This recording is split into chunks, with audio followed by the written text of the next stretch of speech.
Time doesn't disappear. It just gets traded for things that don't matter. Most people don't have a time problem. They have a clarity problem. They move fast, answer messages, check tasks, fill calendars, but somehow still end the day feeling behind. That's not because they're lazy.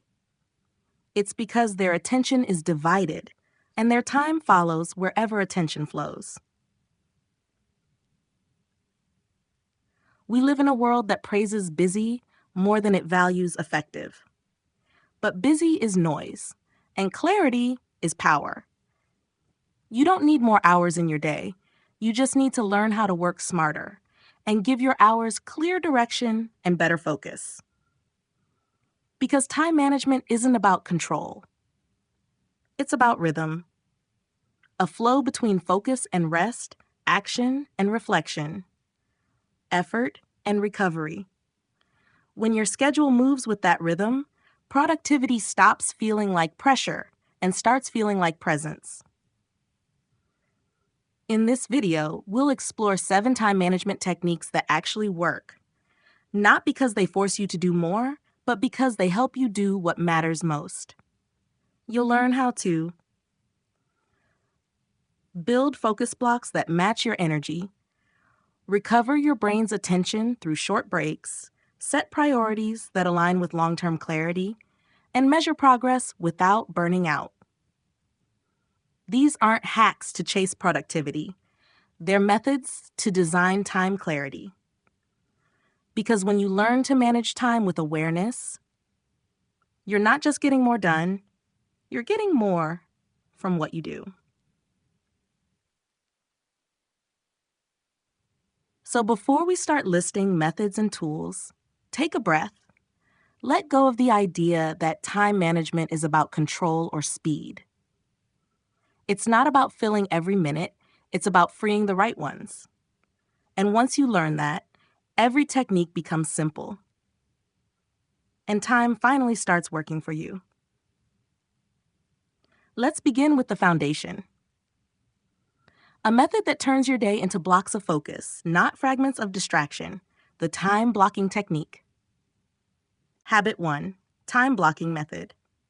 Most people plan their day by tasks. But the most productive people plan their day by time, because tasks can multiply endlessly, but time never does. If you wake up and start chasing tasks, your brain spends the whole day deciding what to do next instead of actually doing it. That decision fatigue is invisible, but it drains more focus than work itself. That's where time blocking changes everything. Instead of letting your day scatter into random to-dos, you divide your hours into intentional blocks, each dedicated to one clear type of work. You don't just write a list. You schedule focus. Think of your day as a building. Every block is a room with a purpose. When you enter that room, you know exactly what happens there and nothing else. That's the mindset behind time blocking. You stop multitasking between 10 windows and start giving your mind one environment at a time. Research from the University of Minnesota found that workers who used time blocks completed complex projects 37% faster and reported lower stress levels. Not because they worked harder, but because they stopped switching context. Here's how it works. First, map your energy, not your hours. Notice when your focus peaks during the day. Morning, midday, or evening. That's your prime block. Then, protect that time for your most demanding work. The deep thinking, creating, or problem solving that moves your life forward. This is called deep work blocking. No notifications, no switching, no reacting, just one direction of attention. Next, build support blocks. These are for tasks that keep life running. Emails, messages, errands, admin.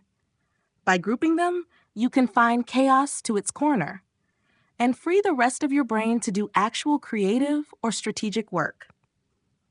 Instead of checking email 10 times a day, you check it once inside a defined block. Finally, add recovery blocks. Yes, breaks are part of time blocking because rest isn't a reward after focus. It's the system that makes focus possible. A Harvard study on cognitive performance found that 15-minute breaks between 90-minute focus sessions restore up to 80% of attention span. So instead of pushing through fatigue, schedule breathing space into your day. That's not procrastination. That's strategic recovery. Here's the key.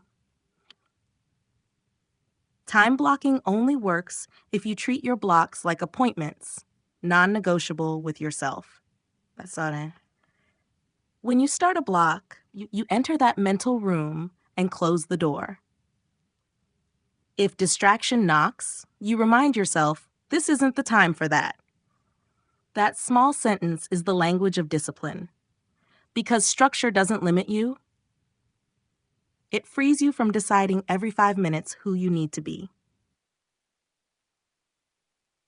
If your schedule feels too rigid at first, start with only 2 blocks. One for focus, one for flexibility. Let your brain experience what it feels like to finish something without interruptions. Over time, you'll begin to trust your own rhythm. And when you do, your days start feeling predictable, yet peaceful. Because productivity isn't about doing more. It's about designing where your energy lives. Tomorrow morning, don't just make a list. Build a map. Decide your focus block. Mark your recovery block. And protect them like appointments with your best future self. That's how time turns from something you manage into something you own. Once your time is structured into focus blocks, the next step is to train your attention to match that structure.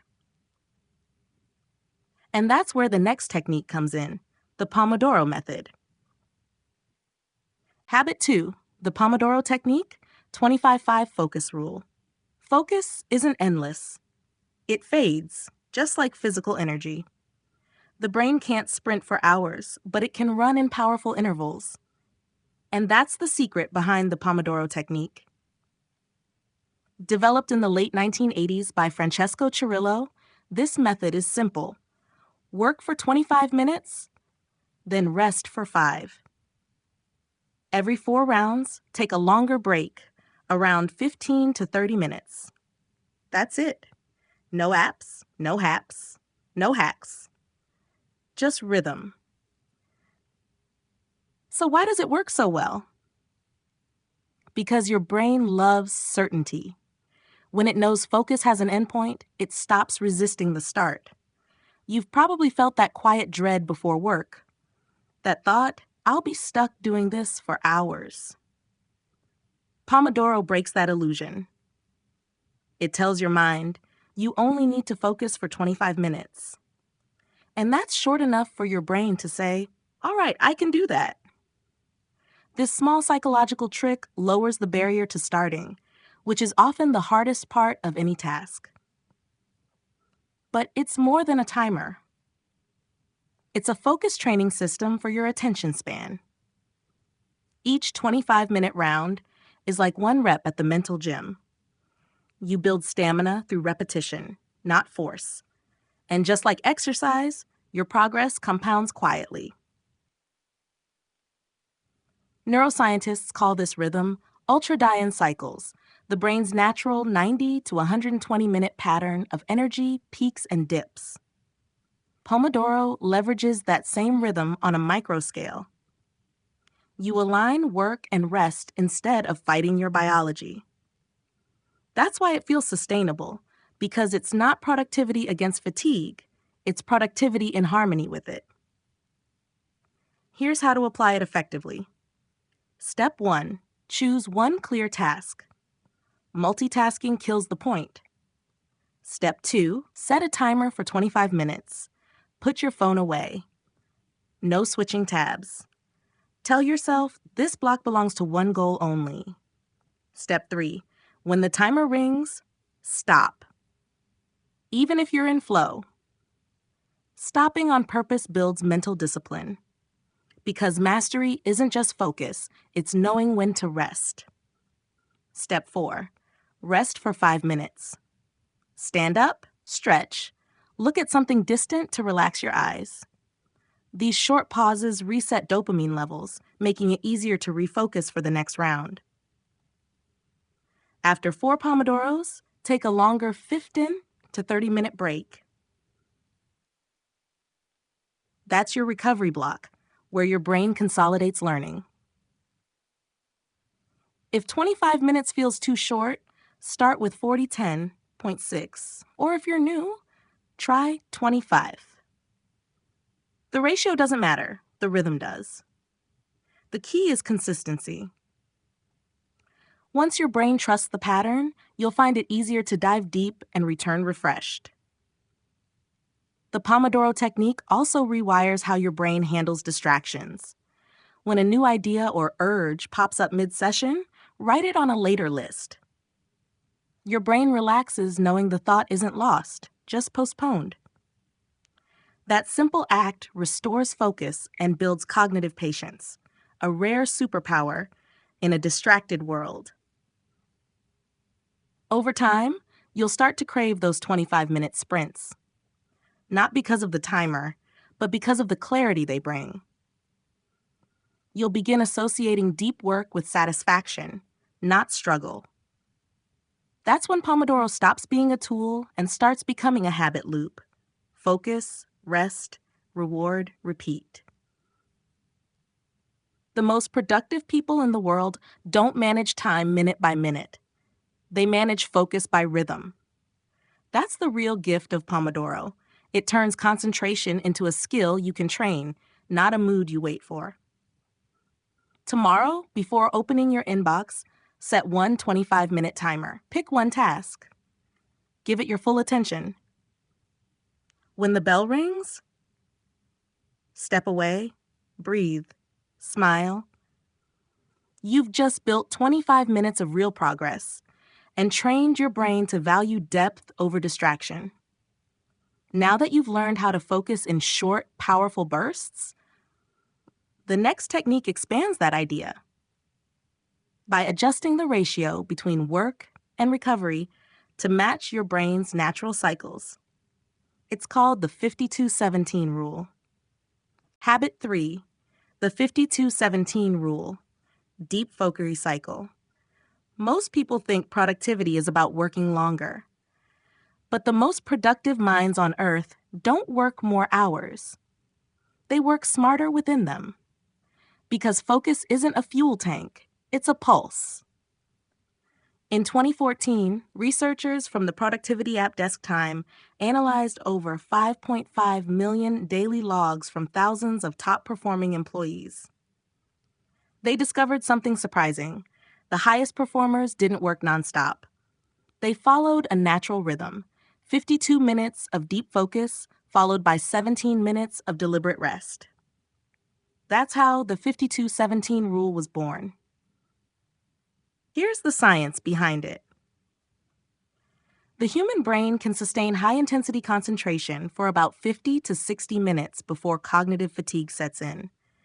During that time, your prefrontal cortex, the part responsible for focus, reasoning, and decision-making, uses up glucose and oxygen at a steady rate.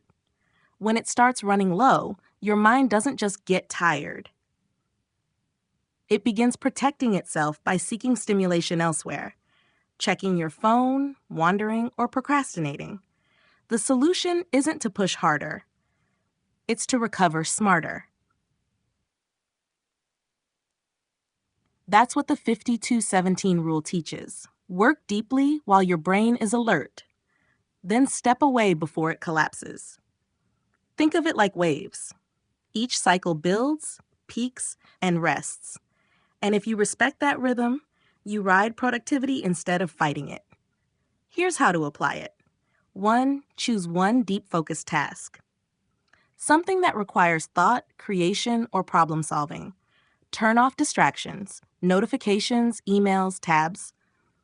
Set a timer for 52 minutes. During that window, your only goal is immersion. 2. When the timer ends, stop immediately, even if you're mid-flow. That pause locks in momentum for the next session. 3. Take a 17-minute recovery. Step away from screens. Move, stretch, hydrate. Look outside a window. Breathe deeply to lower cortisol. This rest phase resets dopamine and restores glucose to your prefrontal cortex, fuel for your next deep session. You can run 3 cycles in a morning, and each one feels like a complete wave of focus. By the end of those 3 to 4 hours, you'll have done more meaningful work than most people do in an entire day of half focus. Because productivity isn't about how long you sit. It's about how present you are while you're there. The best part? You don't even need to be perfect with the timing. Maybe your focus peaks at 45 minutes, or maybe you can sustain 70. That's fine. The principle matters more than precision. The 52-17 rhythm isn't a rule to obey. It's a cycle to observe. Your body and brain already follow this pattern. You're just learning to listen. To make it even more effective, pair this rule with a focus ritual.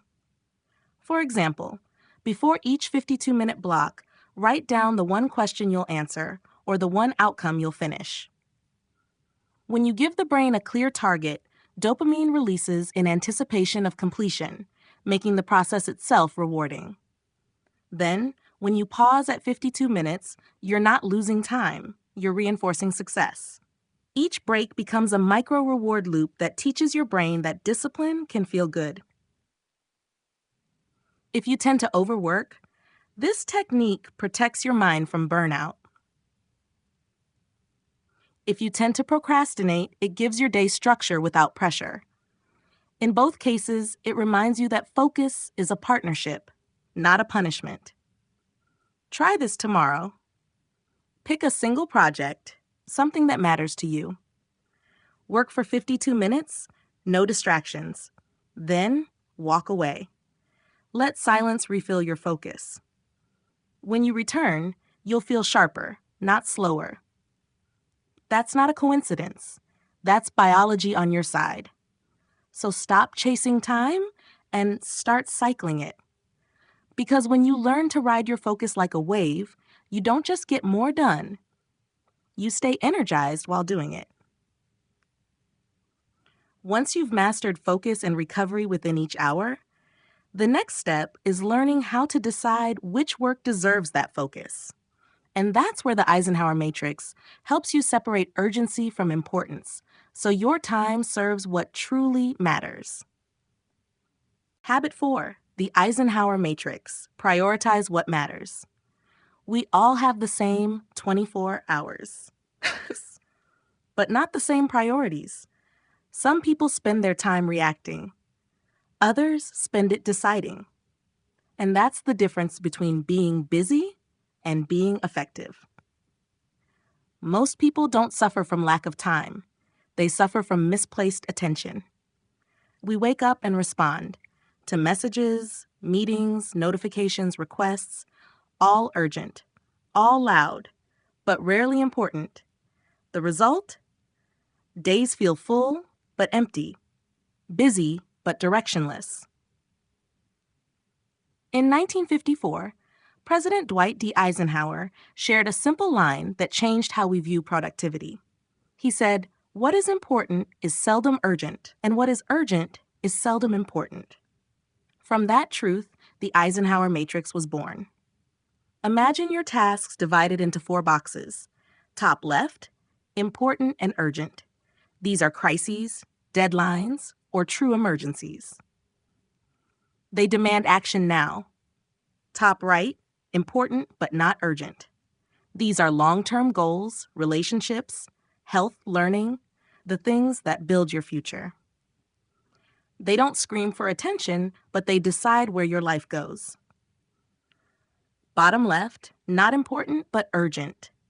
These are interruptions, calls, emails, meetings that feel productive but aren't. You can delegate or minimize them. Bottom right, not important and not urgent. Distractions. Scrolling, noise, time drains. You don't need to manage these. You need to remove them. That's the entire framework. Simple, visual, powerful. But here's why it works so well. It transforms your decision-making process from emotional to intentional. When everything feels urgent, the brain's stress system, your amygdala, takes control. You react instead of reason. But when you visualize tasks inside this matrix, your prefrontal cortex, the center of planning and logic, activates. You literally move from chaos to clarity. It's neuroscience for calm productivity. Here's how to use it. Step 1. List everything on your plate. Don't filter yet. Just write it down. Step 2. Draw the 4 boxes. Label them exactly as Eisenhower did. Step 3. Sort tasks by importance first, urgency second. Ask, will this matter a month from now? If yes, important. If no, not important. Then ask, does this need action today? If yes, urgent. If no, not urgent. You'll start noticing something fascinating. Most of your day lives in the bottom left quadrant, urgent but not important. That's where burnout hides. The secret of great time managers isn't working harder in quadrant 1, it's living more in quadrant 2. Important but not urgent. That's the space of growth, reflection, and long-term change. That's where you exercise, learn new skills, and plan instead of react. If you want a quick reset, try this. At the start of your day, choose one quadrant 2 task and do it before checking messages. You'll feel a strange calm, the calm that comes from acting on what truly matters. Even 10 minutes invested there will make the rest of the day feel lighter. Because when you anchor your time in importance, urgency stops owning you. Remember, you can't control everything urgent, but you can control how much importance you give it. Time management isn't about saying yes to everything. It's about learning to say no with clarity so you can work smarter on what truly matters. Every no to what's urgent but unimportant is a yes to what truly builds you. Tomorrow morning, draw those 4 boxes. Write your tasks inside. Then circle 1, the one that shapes your long-term direction. And do it first. Because clarity doesn't come from doing everything. It comes from knowing what's worth doing and protecting it. Now that you've learned how to separate urgency from importance, the next step is learning to focus on one task at a time. To stop scattering your attention and start entering real flow.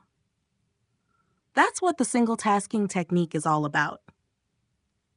Habit 5, single tasking focus, the power of doing one thing well. Multitasking feels efficient, but it's a mirage.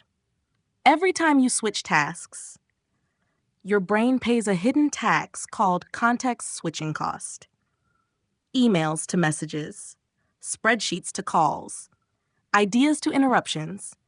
Each jump burns seconds of focus, and those seconds add up to hours of lost clarity.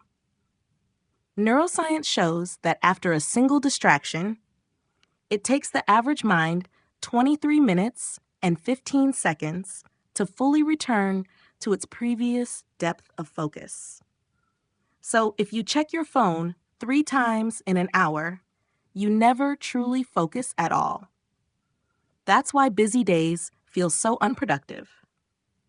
Your brain was busy loading tabs instead of finishing tasks. Single tasking is the antidote. It means doing one thing, and only one thing, with your full presence. It sounds simple, but in a world that rewards multitasking, it's a quiet act of rebellion. Here's why it works. When you focus on one task, pause 6, your brain enters what psychologists call flow state, a zone of deep immersion where time slows, clarity rises, and performance can increase by up to 500%. Flow doesn't happen by forcing attention. It happens when you remove everything that breaks better focus.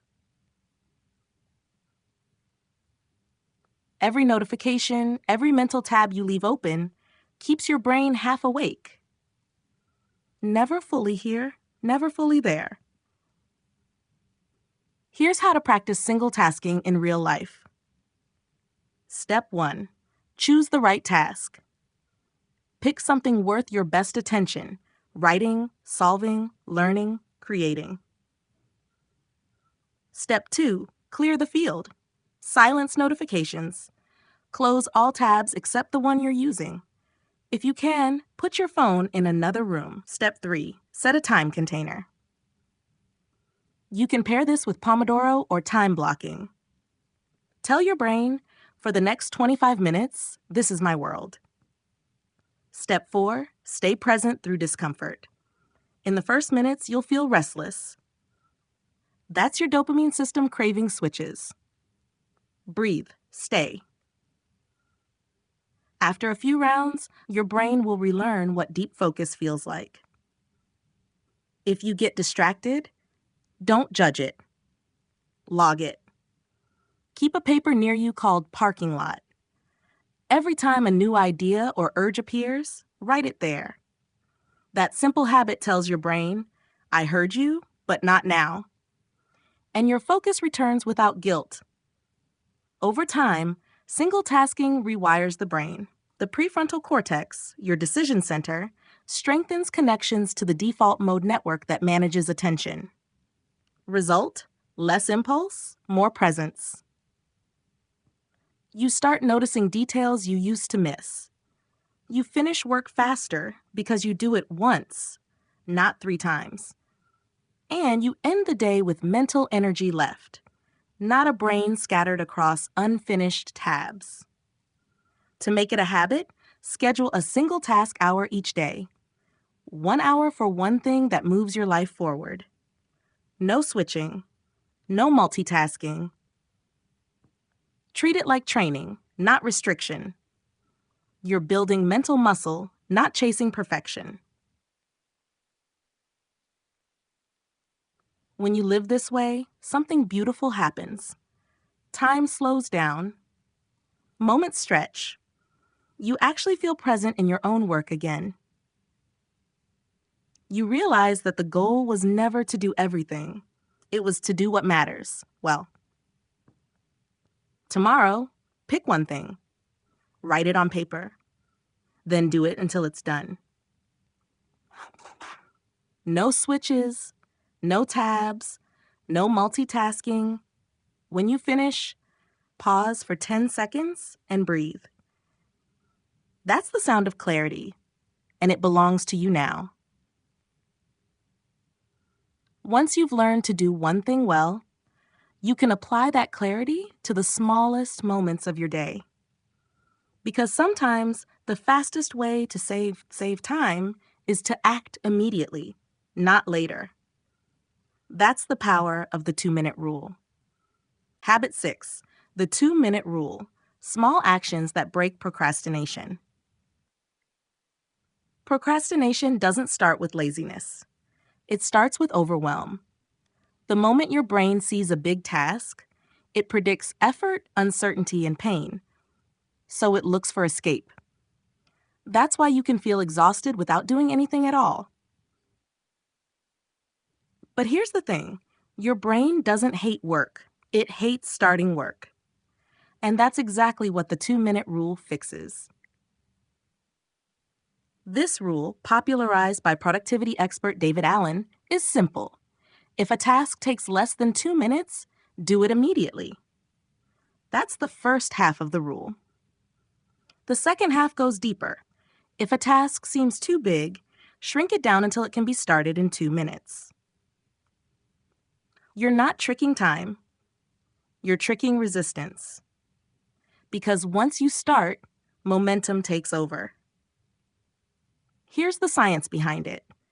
Every time you complete a task, your brain releases a small amount of dopamine, the progress chemical. That signal doesn't care how big the task is, only that something moved forward. So by starting small, the progress chemical, you hack your own reward system. You turn "I don't feel like it" into "I've already begun." And that small shift is what separates procrastinators from finishers. Let's make it practical. Example 1. You need to write a report. Instead of saying, "I'll write for an hour," say, "I'll open the document and type the first line." Example 2. You need to work out. Don't aim for 45 minutes. Just put on your shoes. Because once you're wearing them, your brain's already halfway there. Example 3. You need to organize files. Set a timer for 2 minutes and clean one folder. When the timer ends, you'll almost always keep going because momentum feels better than stopping. It sounds too simple to matter, but that's why it works. The hardest part of any task is crossing the friction point between thinking and doing. The 2-minute rule lowers that barrier until action feels lighter than avoidance. It's psychological judo, using your brain's need for closure to move you forward. You can apply this rule in 2 ways. Type 1, instant action. If something will take less than 2 minutes, do it now. Reply to that quick message. Put the dish away. Save the note. These tiny completions keep your environment clear and prevent mental clutter from piling up. Type 2, gateway action. When the task is big, focus only on the first 2 minutes. Want to read more? Open the book. Want to code? Write 1 line. Want to meditate? Sit and breathe twice. The trick is that you don't have to commit to finishing. You only have to commit to beginning. And 9 times out of 10, beginning leads to finishing. Over time, this rule reshapes your identity. You stop calling yourself a procrastinator and start seeing yourself as a doer. Because every small action is a vote for the kind of person you're becoming. You're training your brain to find satisfaction in starting, not just completing. That's the secret of consistency. It's not about intensity, it's about accessibility. So tomorrow, instead of waiting for motivation, look for 1 2-minute action. Send the email. Make the call. Write the first line. Take the smallest step. Because progress doesn't come from giant leaps, it comes from the courage to start small. And that's something you can do in less than 2 minutes. Once you've learned to build momentum through small actions, the final step is reflection. To look back, measure your time, and refine your focus. Because time management isn't just about doing, it's about learning from what you've done. That's the power of weekly time reflection. Habit 7, weekly time reflection. Measure, learn, and adjust. Every week tells a story. The question is, are you listening? We often measure time by what we did, but the most productive people in the world measure it by what they learned. Because progress without reflection is just repetition with better lighting. Here's a simple truth. You can't improve what you don't observe. And that's why the weekly time reflection is one of the most powerful techniques you'll ever practice. It's not a journal. It's a mirror for how you spend your attention. Most people move from week to week, carrying the same habits, the same mistakes, and the same noise without realizing what actually worked. Time reflection fixes that. It helps you pause, look back, and realign your next 7 days with intention. Here's how to do it. Set aside 30 minutes each weekend. No phone, no noise, just you, a notebook, and your week. Then ask yourself 3 simple questions. Question 1, what went right? Where did I feel most focused, effective, or fulfilled? Write those moments down. They reveal your true rhythm, the kind of work and timing your brain thrives on. Question 2, what drained me? Which tasks felt busy but empty? Which commitments pulled energy without progress? These are your time leaks. Spot them before they quietly define your schedule. Question 3, what will I adjust next week? It could be as small as moving deep work to the morning or saying no to one meeting. The key is consistency, not overhaul. Reflection is a compass, not a reset button. To make this process more tangible, use the 3-color method. Go through your planner or calendar and mark. Green, activities that created value or meaning. Yellow, neutral, necessary, but not energizing. Red, distractions or low-value time. When you visualize your week this way, you'll instantly see your real priorities, not the ones you wrote down, but the ones you lived. This small ritual transforms how you view time.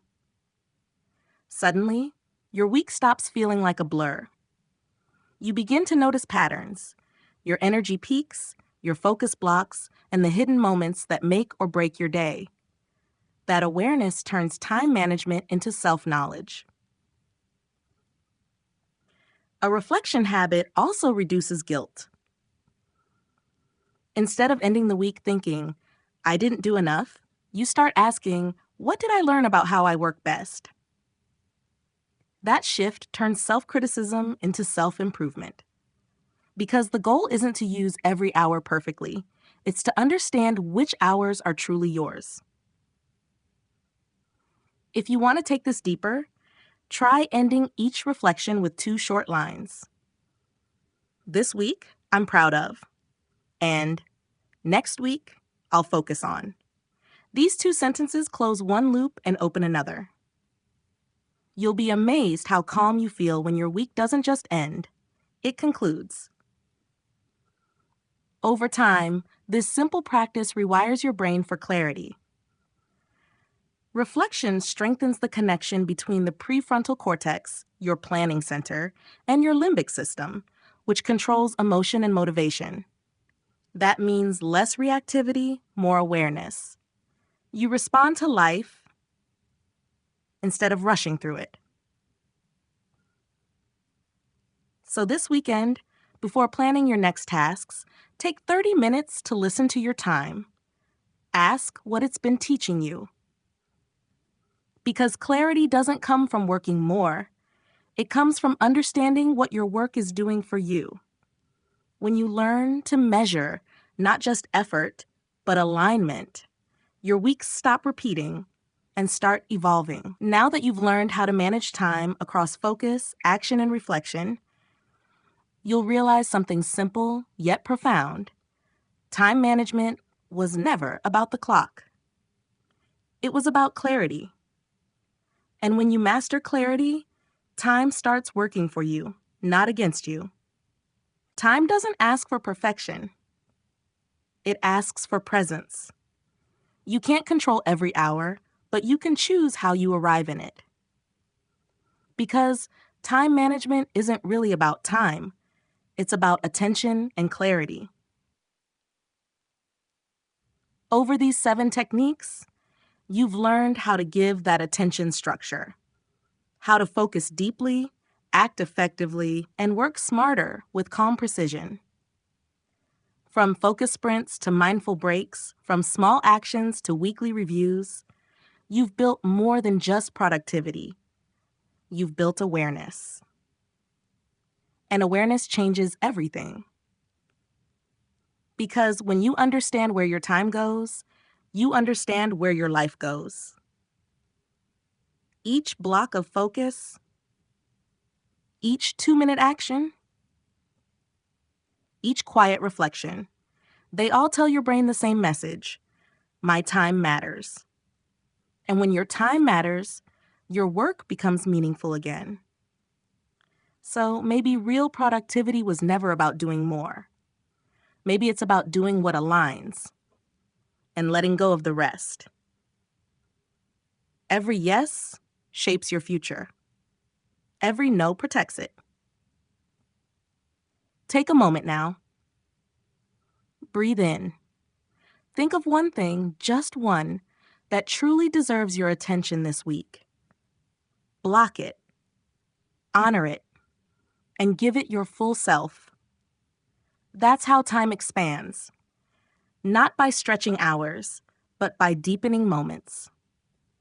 At Better Daily, we believe self-improvement isn't about control. It's about clarity. Because clarity builds rhythm, rhythm builds consistency, and consistency builds a life that feels balanced, not rushed. Thank you for spending this time here, for choosing reflection over reaction, and for giving yourself permission to slow down long enough to focus. You didn't just learn techniques today, you learned awareness. And awareness is what turns every minute into meaning. So as you leave this video, don't ask, how can I manage time better? Ask instead, how can I live this hour fully? Because once you master that, every day becomes time well spent. Better Daily, helping you work smarter with calm clarity, one focused moment at a time.